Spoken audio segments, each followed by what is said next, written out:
Before the first drop of rain struck the earth, a decision had already been made in heaven that would divide all living things into two worlds, those preserved and those left outside. The ark was never simply a shelter from rising water. It was a boundary line drawn with terrifying precision against a corruption so deep that ordinary language struggles to contain it. And hidden inside that boundary is a detail many people miss. The flood story is not only about who was saved, but about who was never meant to enter at all.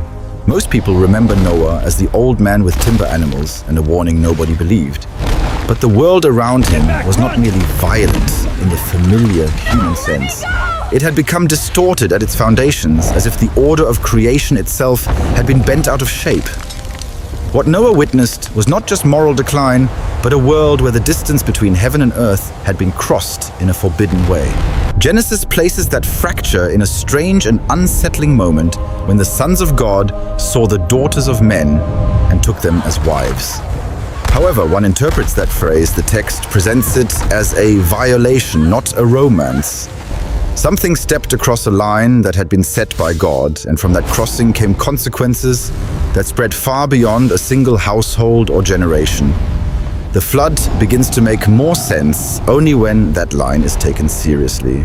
In the ancient imagination of Israel, boundaries mattered deeply. Sea and land, holy and common, human and divine creation itself was an act of separation of things being given their proper place. So when Genesis hints that these categories were being mixed, the danger was not only personal sin. It was disorder on a cosmic scale, the kind of disorder that turns the whole earth into a place where violence starts to feel normal. Out of that transgression came the beings later remembered as the Nephilim figures, wrapped in mystery, fear, and debate. The Bible says very little, but what it says is enough to leave a lasting shadow. They are described as mighty men, men of renown, but the phrase carries a darker weight than it first appears. Fame in that ancient world was not always glory. Sometimes it meant that people remembered your name because terror walked wherever you did. Imagine a landscape where villages were built from mud brick and timber, where smoke rose from cooking fires at dusk, where mothers ground grain by hand and fathers watched the horizon for danger. Now imagine that same world living under the presence of being spoken of in hushed voices, larger, stronger, unsettlingly, other tied to a rebellion that should never have happened. The story gives no full portrait of their daily rule, yet the result is unmistakable: the earth filled with violence. That phrase matters. Genesis does not merely say that people sinned. It says violence saturated the world, as if cruelty had seeped into the soil, into the marketplace, into the household, into the imagination of human beings themselves. By the time the flood is announced, evil is no longer a series of isolated acts. It has become an atmosphere, and everyone breathing it is being shaped by it. Then the narrative narrows with startling force. Against a world collapsing into corruption stands one man, Noah. Not a king, not a warrior, not the builder of an empire, but a man described as righteous and blameless among his generation, a man who walked with God while the world around him walked in another direction entirely. That detail will matter more than it first seems, because Noah was not chosen at random. He represented something the rest of the earth was rapidly losing. To walk with God in that age meant more than private belief. It meant daily obedience in a world that rewarded the opposite. While others may have admired power spectacle and the intimidation of the strong Noah lived by a different order, one tied to trust, restraint, and reverence. In a generation shaped by transgression, Noah's life became a quiet contradiction, and that contradiction is what set the future in motion. When God revealed that a flood was coming, the command to build the ark was not only about survival, it was about preserving a human line untouched by the corruption that had spread through the world like an infection. Board by board, year after year, Noah was preparing more than a vessel. He was constructing the dividing wall between a ruined creation and the possibility of a new one. And once we understand that a darker question rises with full force, if the ark was designed to preserve what remained pure, then what exactly was God determined to keep out? The answer begins with a realization that feels almost uncomfortable. The Ark was not built to rescue everything that lived, but to filter what was allowed to continue. In a world where categories had been violated, preservation required separation. And that meant some beings, no matter how powerful or visible, were never candidates for salvation in the first place. Among those excluded were the Nephilim themselves, the offspring of that forbidden union. Their presence was not just another part of the corrupted world, they were at the center of it. To allow them onto the Ark would have meant carrying the very source of disorder into the new beginning, like planting diseased roots into freshly cleared soil. This is where the story shifts from tragedy to something more severe. The Nephilim were not described as capable of repentance, nor as being struggling between good and evil. Instead, they appear as the embodiment of a broken boundary, creatures whose existence itself testified to a rebellion that could not be undone simply by regret. And that raises a difficult tension where they judged for what they did or for what they were. The text does not pause to answer that question directly. Instead, it shows us the result of a world so saturated with corruption that every intention of the human heart was described as continually evil. This is not poetic exaggeration. It is a diagnosis suggesting that whatever influence had entered the world had begun reshaping humanity from within, bending thought, desire, and action toward destruction. If we imagine daily life again in that era, the effect becomes clearer. Trade would have been driven by greed rather than fairness. Strength would have been admired not for protection, but for domination. Families, once the center of stability, would have become places of fear or exploitation. And behind it all lingered the influence of beings who did not belong to the human order, yet had altered it permanently. The Nephilim were not alone in their exclusion. The beings described as the sons of God, often understood as fallen angels, also stood outside any possibility of entering the Ark. Their rebellion was not accidental or gradual. It was deliberate, a conscious departure from their appointed place, and the crossing of a boundary that, once crossed, could not simply be stepped back over. In ancient thought, this kind of rebellion carried a different weight than human failure. Humans could fall, repent, and return. But these beings had acted with full awareness, choosing to disrupt the structure of creation itself. Their actions did not merely affect their own fate, they altered the fabric of the world, leaving consequences that spread across generations. So when the Ark was built, it was not only a vessel of mercy, it was also an instrument of judgment, carefully defining what would be carried forward and what would be cut off. The absence of the Nephilim and the fallen angels from its design was not an oversight. It was the central point of the entire event, though rarely emphasized in how the story is retold. For over a century as Noah labored, this division stood quietly in the background. The Ark grew in size, its wooden frame rising against the horizon, while the world continued as if nothing would ever interrupt its course. Those outside saw only a man building something inexplicable. They did not yet see that the structure itself was a verdict already taking shape. And then, when the time came, something happened that the text records with a strange, almost restrained gravity. The animals entered. Noah and his family stepped inside. And the door, massive, final, absolute, was not closed by human hands. It was closed by God. In that moment, the separation became irreversible, and everything outside the Ark, including those powerful beings that once dominated the earth, was left to face what was coming next. There is a silence in that moment that is easy to overlook. No dramatic speech, no final negotiation, no last chance extended once the door is shut. The closing of the Ark is described with a simplicity that makes it more unsettling because it signals something absolute, the end of all alternatives. Whatever remained outside was now beyond the reach of preservation. Then the sky changed. What had once been a stable world, governed by predictable cycles, began to unravel. Rain fell in a way it had never fallen before, not as a passing storm, but as a relentless force, while beneath the ground, waters broke upward, as if the earth itself had been opened. The flood did not arrive gently. It arrived as if creation itself were being undone. The Nephilim, for all their strength and renown, faced something they could not overpower. their size, their dominance, their reputation, all of it dissolved before rising waters that did not negotiate.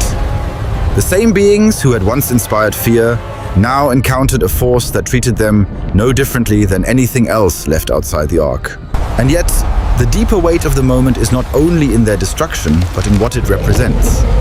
The flood did not target them alone. It swept across the entire corrupted world, carrying away cities, fields, tools, homes, everything that had been shaped under that influence. The judgment was not selective in appearance, but its purpose was precise. As the waters climbed higher, familiar landmarks disappeared. Hills turned into islands, then vanished entirely beneath the surface. Structures built over generations were erased in hours. The world that had seemed permanent revealed itself to be fragile, unable to withstand the consequences of what had taken root within it. Inside the Ark, the experience was entirely different. There, the sounds were not of destruction, but of containment. Animals shifting wood, creaking water, striking against the hull. Noah and his family existed in a confined world, separated from everything they had ever known, carried by forces they could neither control nor fully understand. That contrast matters. Outside chaos, inside preservation. But the Ark was not a place of comfort in the modern sense. It was a place of waiting, of uncertainty, of trust stretched over days that turned into weeks and weeks into months. Survival was not immediate relief, it was endurance within a sealed boundary. Meanwhile, the beings who had once blurred the line between heaven and earth were gone from the physical world. The Nephilim disappeared beneath the floodwaters, their legacy seemingly erased in a single sweeping act. The fallen angels whose rebellion had initiated this chain of events faced judgment of a different kind, one not described in full detail but hinted at as lasting and irreversible. Yet the story does something unexpected at this point. It refuses to let the Nephilim vanish entirely into the past. Generations later, long after the waters receded and the earth was repopulated, their name would surface again, whispered not as a present reality, but as a memory powerful enough to shape fear itself. When the Israelites approached the land they had been promised, scouts were sent ahead to explore it. They returned not only with reports of fertile land, but with something else, a description that echoed ancient terror. They spoke of giants of beings that made them feel like insects by comparison, and they used a word that should have already been buried beneath the flood, Nephilim. That single word carried more weight than any physical description. It was not just about size, it was about memory, about something ancient, returning in the minds of the people. Whether those figures were truly connected to the beings before the flood, or whether fear reshaped what the scouts believed they saw, the effect was immediate and overwhelming. The camp shifted almost overnight. Confidence turned into hesitation and hesitation into dread. People who had witnessed miracles in the wilderness now found themselves paralyzed by the thought of facing something that seemed to echo a past judgment of God itself. The flood may have ended, but the shadow it left behind had not. Only two voices resisted that fear, Joshua and Caleb. They saw the same land, heard the same reports, but interpreted them differently. Where others saw giants as proof of defeat, they saw a test of trust, a moment that would reveal whether the people believed that the same God who had parted the sea could also overcome whatever stood ahead. But the majority chose fear, and that choice reshaped their future. Instead of entering the land, they turned back, condemned to wander for decades in the wilderness. In a quiet but powerful way, the memory of the Nephilim accomplished something long after their disappearance. It altered decisions, redirected a nation, and revealed how deeply fear can take root when it is left unchallenged. This is where the story becomes more than a historical account. The Nephilim, whether understood as literal beings or as symbols of ultimate corruption, function in the narrative as something larger than themselves. They represent a distortion so profound that even the idea of them is enough to influence human behavior generations later. The Bible only mentions them briefly, yet each mention is tied to a moment of crisis. Before the flood, they are connected to the corruption of the world. After the flood, they are connected to a collapse of faith. The pattern is subtle but consistent. The presence or memory of the Nephilim marks a turning point where humanity must decide what it believes. Meanwhile, the Ark itself stands as a counter-image to all of this. It was not built in a moment of panic, but over 120 years of steady, deliberate work. Each beam placed, each joint secured was an act of obedience carried out long before any visible sign of the flood appeared. The Ark was preparation in a world that saw no need for it. During those decades, life outside the Ark continued as usual. People built homes, formed families, traded goods, and pursued their ambitions. The presence of corruption had become so normalized that no one recognized it as a warning sign. And in the background, the Ark grew larger, a silent contradiction to everything the world believed about its own stability. That long period of construction was not only about building a vessel, it was a window of time. A span in which change was still possible, in which the direction of human life could have been reconsidered. But the narrative suggests that the deeper the corruption became, the less visible that possibility appeared. By the time the rain began, the opportunity had already passed.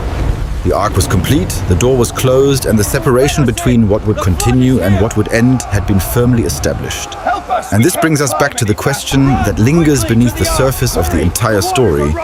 If the flood was meant to cleanse the world of corruption, why did the memory and perhaps even traces of that corruption seem to remain? The answer is not given directly, but it begins to take shape in what happens after the waters recede. When the Ark finally comes to rest and the door is opened, the world outside is silent in a way it has never been before.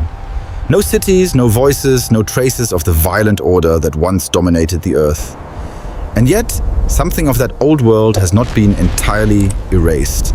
Noah steps onto dry ground, not as a conqueror, but as a survivor carrying memory.